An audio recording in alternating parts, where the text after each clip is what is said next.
നമസ്കാരം. ഇപ്പോൾ പരീക്ഷാ ഹാളുകളിൽ യുദ്ധം നടക്കുന്നത് നമ്മുടെ മക്കളാണെങ്കിൽ ആ യുദ്ധത്തിന്റെ റിസർവ് ഫോഴ്സായി നിൽക്കേണ്ടത് മാതാപിതാക്കളായ നമ്മളാണ്. പരീക്ഷ തുടങ്ങുന്നതിന് മുൻപ് നമ്മൾ നൽകിയ ഉപദേശങ്ങളല്ല, പരീക്ഷ നടന്നുകൊണ്ടിരിക്കുന്ന ഈ ദിവസങ്ങളിൽ നമ്മൾ നൽകുന്ന പിന്തുണയാണ് അവരുടെ റിസൾട്ട് നിശ്ചയിക്കുന്നത്. പരീക്ഷാ ദിനങ്ങളിൽ ഓരോ രക്ഷിതാവും അറിഞ്ഞിരിക്കേണ്ട 4 കാര്യങ്ങൾ ഇന്ന് നമുക്ക് നോക്കാം. 1. വീട്ടിലെ അന്തരീക്ഷം യുദ്ധക്കളമാക്കരുത്. Peace at home. പരീക്ഷയുള്ള ദിവസങ്ങളിൽ വീട്ടിൽ അനാവശ്യമായ ബഹളങ്ങളോ തർക്കങ്ങളോ ഒഴിവാക്കുക. അമ്മയും അച്ഛനും തമ്മിലുള്ള ചെറിയൊരു പിണക്കം പോലും കുട്ടിയുടെ ഏകാഗ്രതയെ ബാധിക്കും.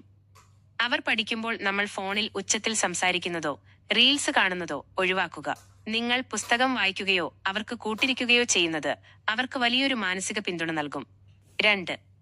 ആ ചോദ്യം തെറ്റിച്ചോ എന്ന പോസ്റ്റ്മോർട്ടം വേണ്ട. No post exam trauma. പരീക്ഷ കഴിഞ്ഞ് കുട്ടി ഹാളിൽ നിന്ന് പുറത്തിറങ്ങുമ്പോൾ എത്ര മാർക്ക് കിട്ടും, ആ എളുപ്പമുള്ള ചോദ്യം നീ തെറ്റിച്ചോ എന്ന് ചോദിച്ചു തുടങ്ങരുത്. കഴിഞ്ഞ പരീക്ഷയെക്കുറിച്ച് കൂടുതൽ ചർച്ച ചെയ്യുന്നത് അടുത്ത പരീക്ഷയ്ക്കുള്ള അവരുടെ ആവേശം കെടുത്തും. കഴിഞ്ഞത് കഴിഞ്ഞു, നമുക്ക് അടുത്തത് നന്നായി നോക്കാം എന്ന് പറഞ്ഞ് ആശ്വസിപ്പിക്കുക. അവർക്ക് ഇഷ്ടമുള്ള ഭക്ഷണം നൽകി അവരെ റീഫ്രഷ് ആക്കുക. 3. ഉറക്കവും ഭക്ഷണവും പരീക്ഷണമാക്കരുത്. Health is priority. കൂടുതൽ പഠിക്കട്ടെ എന്ന് കരുതി കുട്ടികളെ ഉറങ്ങാൻ അനുവദിക്കാതിരിക്കുന്നത് അബദ്ധമാണ്. ഉറക്കം കുറഞ്ഞാൽ പരീക്ഷാ ഹാളിൽ തലച്ചോറ് പണിമുടക്കും. കുറഞ്ഞത് 6 മുതൽ 7 വരെ മണിക്കൂർ അവർ ഉറങ്ങുന്നുണ്ടെന്ന് ഉറപ്പുവരുത്തുക. അതുപോലെ പരീക്ഷാ ദിവസങ്ങളിൽ പുറത്തുനിന്നുള്ള ഭക്ഷണങ്ങൾ ഒഴിവാക്കി വീട്ടിലുണ്ടാക്കിയ ലളിതമായ ഭക്ഷണങ്ങൾ നൽകുക.